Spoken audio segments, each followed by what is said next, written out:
Hello, everybody. All right.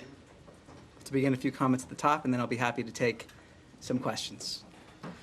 So first, a statement from Special Envoy Steve Witkoff. Quote, "We have decided to bring our team home from Doha for consultations after the latest response from Hamas, which clearly shows a lack of desire to reach a ceasefire in Gaza.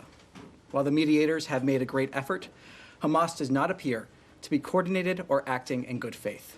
We will now consider alternative options to bring the hostages home and try to create a more stable environment for the people of Gaza. It is a shame that Hamas has acted in this selfish way. We are resolute in seeking an end to this conflict and a permanent peace in Gaza." This week, the United States is advancing a bold and proactive foreign policy that reflects our enduring commitment to peace and security and prosperity for the American people. Deputy Secretary of State for Management and Resources, Michael Regas, is traveling to Seoul and Manila to strengthen the department's operational posture and deepen our partnerships in the Indo-Pacific, a region central to America's strategic and economic interests. His visit builds on the administration's vision of a free, open, and secure Indo-Pacific.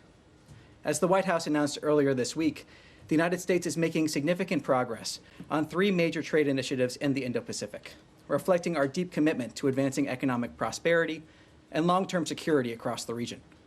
President Trump announced a landmark economic agreement with Japan, one of our closest allies and one of our most important trading partners.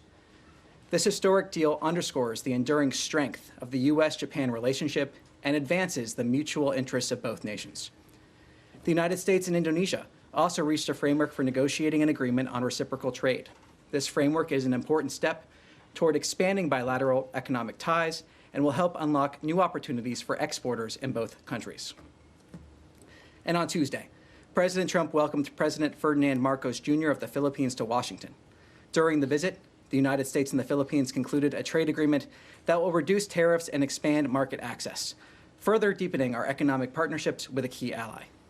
Together, these agreements highlight the United States' sustained leadership in the region and our strong partnership with Indo-Pacific allies and partners. We are also gravely concerned by the escalating violence along the Thailand-Cambodia border and deeply saddened by reports of harm to civilians. The United States urges an immediate cessation of hostilities, protection of civilians, and a peaceful resolution of the conflict. And with that, I'll take some questions. Yes?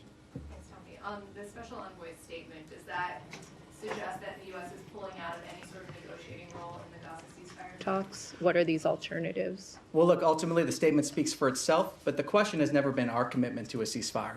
The question has been Hamas's commitment to a ceasefire, and that has been made clear by the Special Envoy's statement, the fact that we have entered in good faith in trying to reach an end to this conflict. And as the Special Envoy said, we remain dedicated to trying to see an end to this conflict. But will you work within the parties, Qatar, Egypt, for example, in the Doha format? Will you return to that, or are you pulling out entirely from this format? Well, look, again, I refer you back to this statement. This is a very dynamic situation, and ultimately, again, to reinforce, the question here has never been our commitment to try to get a ceasefire. We've seen that engagement. The question here has always been Hamas's commitment to a ceasefire or willingness to get there. And can you give us any examples of the alternative options that Witkoff references in his statement? At this point, I have nothing to preview. Yes? Thank you. Just following up on that, what about the response from Hamas specifically made the administration feel that they were not acting in good faith? Well, look, these are sensitive diplomatic conversations. We'll see in the days ahead as we proceed here. Ultimately, the Special Envoy's statement speaks for itself, but I think the broader context here is also important. The fact that we have seen Hamas first break that ceasefire that existed on October 7th, then break another ceasefire, and then here, as the Special Envoy makes clear, not acting in a way in order to achieve a ceasefire again. So to reiterate, the question has never been our commitment to a ceasefire. It has been Hamas's. They have shown that again and again and again, and have just shown it once again. And this decision comes as dozens of people have starved to death in Gaza in the last few weeks as a wave of hunger is hitting the unpaid. The WHO said yesterday that 21 children under the age of 5 were among those who died of malnutrition so far this year, and more than 100 organizations have called for the lifting of all restrictions on the flow of aid and all land crossings to be opened and the restoration of a UN-led humanitarian response. Given this decision today, is the U.S. considering any other steps to increase the flow of aid to Gaza? Are you talking with Israel about them taking any other steps? How do you move forward on the aid? Well, look, ultimately what we have seen us do is the delivery of close to 90 million meals into Gaza during a war zone. The ability to deliver that aid in a way where it is not being looted by Hamas. That is what we have seen. We are, of course, aware, and of course, we want to see end the devastation that has taken place in Gaza. That's why we have seen this commitment to get aid to the people who need it in a way where it is not weaponized by Hamas. That commitment remains. It is a commitment from President Trump and Secretary Rubio. That is why we have supported the Gaza Humanitarian Foundation. That is why we continue supporting the Gaza Humanitarian Foundation. That is why we've seen those 90 million meals being distributed. And that commitment, again, to making sure that aid is reaching the people of Gaza that need it. And the first victims of Hamas being the people of Gaza, as is demonstrated once again here. Is the Gaza Humanitarian Foundation a sufficient mechanism for delivering aid to Gaza? I mean, people are still starving to death. Is that enough in the U.S. opinion? Well, as spokesperson Tammy Bruce has said from this podium before, it is never enough in a war zone. It is never enough. That is why we're committed to trying to get as much aid in as possible. That is why we worked for that ceasefire, because of what we are seeing. But aid needs to be delivered in a way where it is not being looted by Hamas. So, of course, it is never enough in a war zone. But we're dedicated to getting as much aid into Gaza in a way where it reaches the people that need it as possible. And that's why we were working so hard for a ceasefire. Okay, and sorry, I just have one question on the U.S. citizen that died in Syria, Hossam Soraya. Has the U.S. been able to ascertain any further details around the circumstances of his death? So what I can say on this is, first, in terms of the circumstances around his death, I have nothing to confirm on this front. What I can say is we have had direct discussions with the Syrian government on this issue and have called for an immediate investigation into the matter. Hossam and his family deserve justice, and those responsible for this atrocity must be held accountable. Yes. Hi, Tommy. I want to have a quick follow-up on that, and then I have a different subject I want to quickly ask you about, which is very relevant. Doctors Without Borders, internationally known and working with the U.S. for decades, is urgently calling for help beyond the foundation, because 1 in 4 young children and pregnant women, they say, are malnourished, and that it is a policy of starvation. Acknowledging 90 million meals and the progress, quote unquote, but there is a whole area of Gaza that is not being served by that. People can't get to it. It's only in one region, in the south. And internationally, 28 countries, hundreds of aid organizations are calling for something more than that. There's been some acknowledgement from U.S. officials as well that there's real starvation. So is there any, now that the talks have collapsed and so that there's no immediate ceasefire that might relieve the pressure, is there any alternative that the State Department would begin looking at? And then I have just one other follow-up. Well, a couple points. First, it is progress to see 90 million meals. That is, yes, and that is progress, and I think it is worth applauding, especially given the circumstances under which those meals were able to be delivered. I think another important context of this is that the first victims of Hamas are the people of Gaza. Of course, they're not the only victims. Well, that's what we're talking about. Yes, on October 7th. The atrocities that we saw there, many victims of Hamas. We remain dedicated to getting aid into Gaza to the people that actually need it, and we've called from this podium other entities to step up and working through this mechanism in order to deliver aid to the people of Gaza without it being subject to looting by Hamas. Well, they're volunteering, but they can't get past the border. That's the problem. We're calling for conversations with the Gaza Humanitarian Foundation, with under entities, through this mechanism. We've seen the food being delivered. It's also fuel for the hospitals, where the incubators are now taking multiple children. We are incredibly aware of the humanitarian catastrophe that is happening there. That is the dedication you have seen from the President, the dedication you've seen from Secretary Rubio. Every single day, we have conversations here at the State Department. Every single briefing, we have conversations here about getting aid into Gaza. It is a dedication of this administration. That's why we've seen the 90 million meals, the support of that effort from this administration. So, of course, we want to see as much aid getting into Gaza as possible in a way that is not being looted by Hamas. And this mechanism, the Gaza Humanitarian Foundation, has been a way to do that. So we're calling for additional support of that foundation to deliver that aid. Okay, let me ask you this other question, though, because there is a lot of reporting, New York Times and elsewhere, about planned cuts in PEPFAR going forward. Now, just last week, Republicans led the way on the Hill in carving out the clawback that was proposed in PEPFAR and in continuing the program and expanding it beyond some of the contracts that were frozen under DOGE. Can you give us an update, a status update on where the State Department's thinking is on PEPFAR going forward? Well, Secretary Rubio has stated that PEPFAR is an important and life-saving program that will continue. That dedication continues. That has been clear from the Secretary. The Secretary has made that clear. I will take a step back when we're talking about aid programs in general. Part of the new vision of this administration when it comes to aid is looking at recipients of aid, or at least the communities, as allies and partners, not those that are dependent on this aid. And in the long term, working towards a scenario where we have the same needs being provided by local partners or other entities is part of that long-term effort when we're talking about aid in general. So PEPFAR, though, now is an important and life-saving program that will continue. Secretary Rubio has made that clear. And just to quickly follow up, some countries have moved towards taking ownership. South Africa, for instance, countries that are capable, but in conflict zones like Haiti, like Sudan, like Southern Sudan, like Somalia, and several other countries involved. Is there a plan to continue it until countries can stand on their own 2 feet? Well, look, what I can say now is that PEPFAR, as I just said, that important and life-saving program that will continue. That's what our policy currently is here.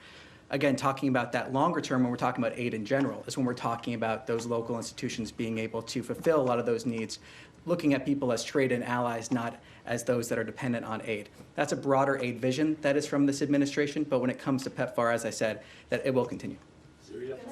Yes. Thanks, Tommy. The United Nations Security Council yesterday, the US was isolated in its position when it comes to the humanitarian situation in Gaza, support for the GHF. We've had the UK Prime Minister in the last hour saying the situation in Gaza is unspeakable and indefensible. We've had more than 100 humanitarian aid agencies saying that this system is creating the conditions of starvation. You have desperate Israeli hostage families who have been for weeks pleading with the Prime Minister of their country to do this deal. The US is the only power that has the leverage and the pressure to try and make that happen from the Israeli side. There is clearly a gap between Israel and Hamas. It's been there for a long time. And there are Israeli families who will say that this is quibbling over a few meters of territory in Gaza. This is quibbling over the number of Palestinian prisoners to be released. And the US could put the pressure on to move these two sides closer together. And can you help us understand why at this moment, when you see the conditions on the ground in Gaza, with now mass starvation, the US is deciding this is the moment to walk away from these talks? This is not a question of what the United States is doing. It's a question of what Hamas has done. This is a response to what Hamas has done continually. That's not the position of many of the Israeli hostage families. Israel has long accepted the deal on the table, and Hamas has long rejected it. I mean, it's never been our commitment to a ceasefire. That's never been the question here. We have engaged in good faith to try to achieve a ceasefire. The question has always been with Hamas. That is where the question has been. That is where it remains. And the response we just saw from Special Envoy Witkoff is reflective of that. The question is with Hamas, not with the United States. Yes. Just in terms, the statement says you'll now consider alternative options. I mean, to bring the hostages home, what possible alternative options can there be? Israel has tried rescues. Gaza is reduced to rubble. The population is starving. So, I mean, if you could help us understand what that statement could possibly be referring to. I'm not going to speculate more on terms of what his statement stands for itself at this time. If we have more to announce, we will announce it. Just one other thing I wanted to ask about the two-state solution conference next week. I know the US had said previously when it was postponed that it opposed countries going to this conference in New York. Do you have a position on it this time? Nothing further beyond saying that we will not be in attendance of that conference. Yes. Just to clarify, now when the envoy says we will consider alternative options to free the hostages and so on, what is meant by that? Because, if we have seen that only through negotiations were the hostages released in the past. So what other alternatives the U.S. could be thinking about? Well, I refer you to my previous response. I'm not going to expand upon what the special envoy has said. Okay, so one other thing, and you also say that Hamas has broken the ceasefire. It was, in fact, the Israeli Prime Minister who broke the ceasefire on the 18th of March, this past March and so on. Hamas had, or at least from what we hear, by the interlocutors and so on, that Hamas has been more than willing and submitted many concessions and so on. So what is required of Hamas so the ceasefire can take effect as far as the United States is concerned? Well, look, there has been conversations on this. I will not go into details of what those private diplomatic conversations have been, but what I can say is it is clear now from our perspective that Hamas does not appear to be coordinated nor acting in good faith. We have approached these conversations with good faith, as has been evident by our comments from this podium and other places, and it is clear now that Hamas has not been acting that way. And lastly, yes. just lastly, according to news reports and so on, the sticking point was actually the actual entry of aid to Gaza. They apparently did not agree on that. Is that really what broke finally, what forced the United States team to pull out, or because they want to maintain this GHF method of allowing aid into Gaza? Look, what I can say is what spokesperson Bruce spoke to just on Tuesday, that discussions of the humanitarian situation in Gaza were part of this, and our effort was to try to get those humanitarian corridors in there. That has been a clear effort by this administration, as spokesperson Bruce described. And again, to reiterate, we are seeing aid being delivered despite the actions of Hamas here, and those 90 million meals are to be applauded in terms of that effort. Of course, it will never be enough until we see an end to this conflict, but the entity that is standing in the way of ending this conflict is Hamas. They can release the hostages, lay down their arms, as we have said repeatedly. It is Hamas that is preventing an end to this conflict. Yes. Tommy, few Middle East questions for you. Number one, with the Special Envoy Witkoff's statement, said there's a lack of coordination. Hamas is not coordinated. Can you expand on that? Is it trouble reaching the appropriate leaders? Is it an unclear chain of command? I mean, where is the lack of coordination coming in? I'm not going to expand on his statement at this time. So, yes. Second question. Can you give us an update on Tom Barrack's dealings today, reportedly meeting with Syrian and Israeli officials? Any status update? I have nothing specific to preview for you, but what I can say is he has, of course, been in communication, as has the Secretary, with all sides for many days now, and those efforts continue. Last question for you. Hopefully I'll drag an answer out of you on this one. I asked in Tuesday's briefing about why Secretary Rubio is not pushing harder for the extradition of Akram al-Tamimi from Jordan. I was given a written answer by the State Department on that yesterday after you guys took it back. Basically said we continue to impress upon the government of Jordan to bring her to justice.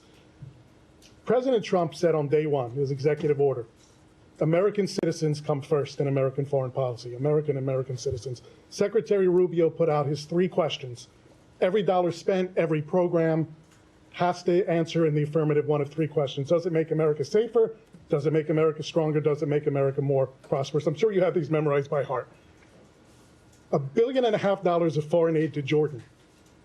How is it conceivable that Tamimi is still there and any of that falls under these dictates of what American foreign policy is supposed to be, with 3 dead Americans in Tamimi's hands? No, on your first point, I mean, to reiterate what we provided to you, the United States has continually emphasized to the government of Georgia the importance of holding Alman al-Tamimi, the convicted terrorist released by Israel in a 2011 prisoner swap, accountable in a U.S. court for her admitted role in a 2001 bombing in Jerusalem that killed 15 people, including 3 Americans.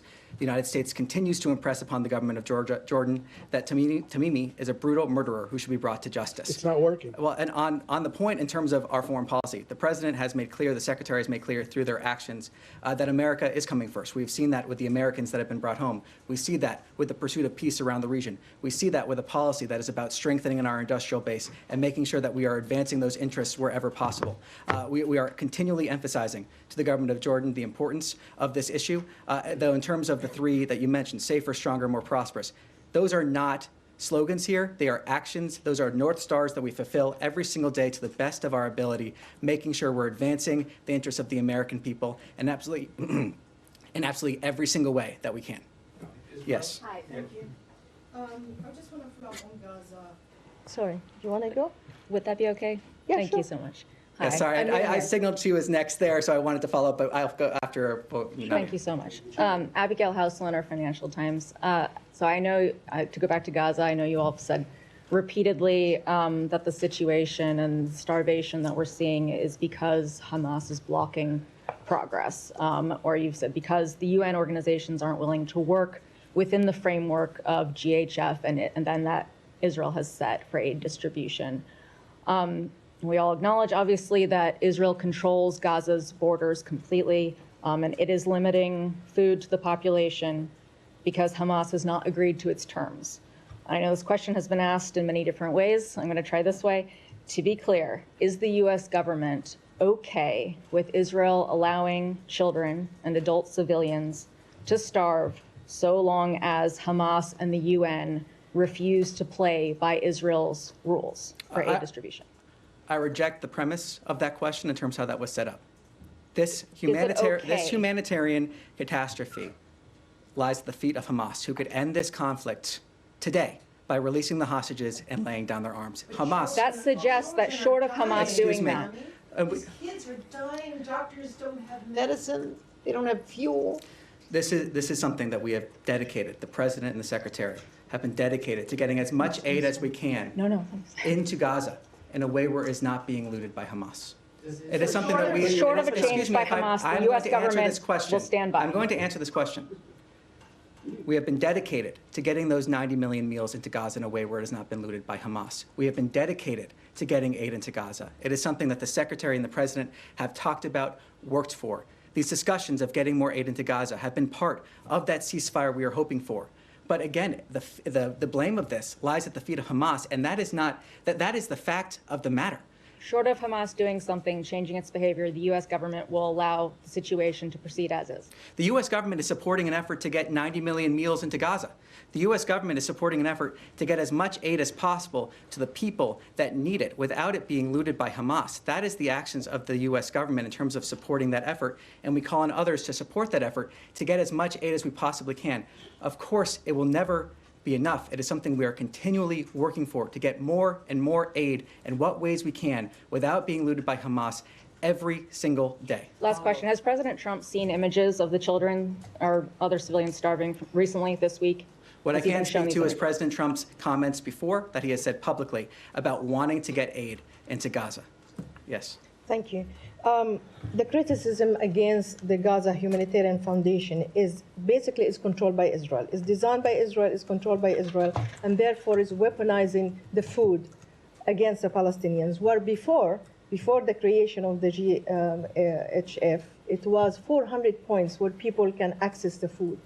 Yesterday, the Jordanians managed to get 110 aid trucks, including baby formula and including flour. They work with WFP and they work with the World Central Kitchen. So there's an alternative to the GHF. Why can't the U.S. allow other countries to use this kind of method, especially in northern Gaza? Because the 4 points where the GHF is concentrated in the south. So people from the north cannot come to the south. So why can you encourage this method? I flat out reject your characterization of Israel weaponizing aid. The only entity that has been weaponizing aid has been Hamas. Through the looting of Can you aid, the agree weaponization both? of this Can you say population. both? What we have seen is an effort from the United States government, like I said, to get 90 million meals into Gaza during a war zone. We saw efforts. But that's not enough. We saw efforts to get to a ceasefire that Hamas has decided not to act in good faith to achieve. That is the reality here, and we're continuing to try to get aid into a war zone that exists only because of Hamas. The war zone exists only because of Hamas, who could end the conflict tomorrow, who is weaponizing aid against the Gaza population. The first victims, as we said, are the Gaza population. Okay, I have one more One more. question. I want to ask a question on behalf of journalists in Gaza.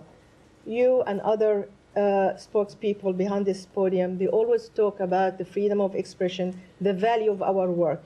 Our correspondents, including my own of Al Arabiya and my colleagues of AFP and every other journalist in Gaza, are unable to do their job because they are starving. They don't have food. How can you allow this to happen? And you tell us and tell everybody else that the work of journalists is vital, especially in a war zone. And yet you're now saying that it's Hamas who's controlling the food, and therefore we can't do anything about these people. What I'm saying is Hamas is... How can you help them? How can you What help I'm saying journalists first on in a that war front, zone? in terms of the food, is that Hamas, through looting the food, has led to weaponization. They are weaponizing aid when they are able to.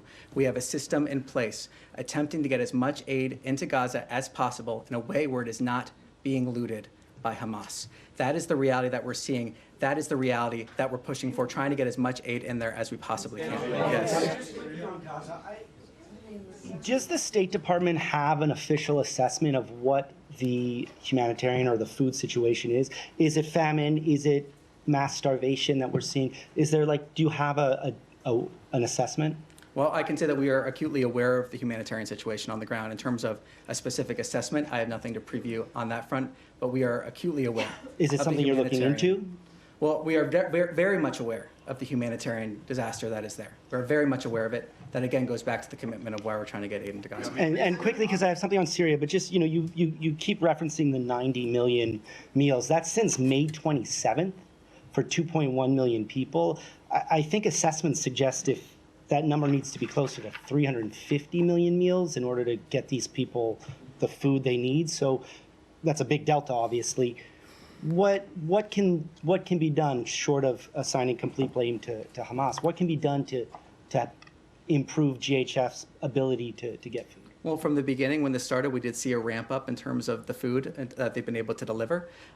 We also saw efforts from this administration, support for this Gaza Humanitarian Foundation. And the hope is that we'll have other entities supporting this mechanism as well so that we can deliver as much food as possible. It will never be enough. We're working every day to get as close as possible, but it will never be enough because of the situation on the ground. That is not an excuse, but that is the reality we are dealing with. And we are working every single day to get as much food to support those efforts as we possibly can because of our recognition of the disaster on the ground, because of the humanitarian catastrophe. Every single day working towards that. And just on Syria really quickly, do you think after the recent violence that the administration should perhaps rethink its willingness to lift all sanctions? Well, look, President Trump announced sanctions relief for Syria on May 13th to give all Syrians a chance at a peaceful and prosperous country. Syria is at a critical juncture, and we are looking to the Syrian government to lead on next steps. Thank you. Just sticking on the Gaza Humanitarian Foundation quickly. Are you able to say whether the Gaza Humanitarian Foundation distributes food that is high nutrient, high protein, the food that is needed for children in particular that have now reached starvation point? Can you confirm whether the US government knows whether that type of food is being distributed by this organization that you have said a few weeks ago the US government is now going to support? Well, I know that we have details in terms of what food they're providing. Let me take that back to get you the exact details on Thank that. you. I just want to check because you're reiterating 90 million meals.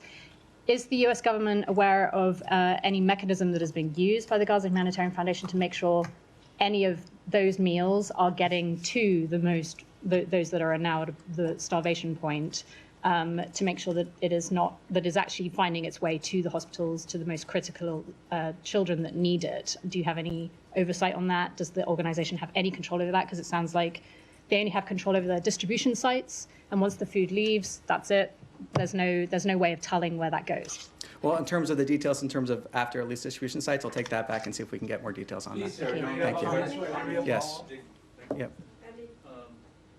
Just to switch topics to Ukraine, do you have any reaction to the talks in Istanbul? And it doesn't seem like there was any much progress. And separately, do you have the Russians reached out to you or offered any response to President Trump's 50-day ultimatum? Well, nothing to preview in terms of that second question. On your first, we are aware that a third round of direct talks took place between the two parties. We support continued calls for a full unconditional ceasefire, Ukraine's continued calls for a full unconditional ceasefire, including the complete halt of all strikes on civilian and critical infrastructure. And we welcome the news that Russia and Ukraine agreed on a further exchange of prisoners, particularly the severely ill and wounded. So do you see it as progress, as these talks? Well, what I can say is we continue to encourage direct talks between Russia and Ukraine in pursuit of a comprehensive ceasefire and eventually a negotiated peace settlement. Yes. I mean, just to follow up on that, the fact that there was no ceasefire on the table and it also was overshadowed by Russian attacks, was it a missed opportunity in your opinion? Well, look, the president has been clear many times about how he views certain actions by Russia, especially over recent weeks. He has been very clear on that, very transparent on that. He's also been clear that we want to see the parties continue those direct talks to reach that ceasefire, that comprehensive ceasefire, and eventually that negotiated peace settlement. Beyond that, I have nothing further to add. Thanks, Tommy. I also want to get your reaction to the latest reports about China supplying Russia with drone engines under different names. What kind of reaction does it invite from you guys? Well, let me take your question back and see if we can get more details there. But in the meantime, refer you to some similar comments from this podium. If I may, one more topic. I asked you a couple of days ago about Azerbaijan and Armenia. The president said that he achieved some magic. Can you please unpack for us? Well, at this point, I have nothing to preview. We'll see if we're able, when we have something to announce, we'll announce it. Thank you. That's all for today. Thank you very much.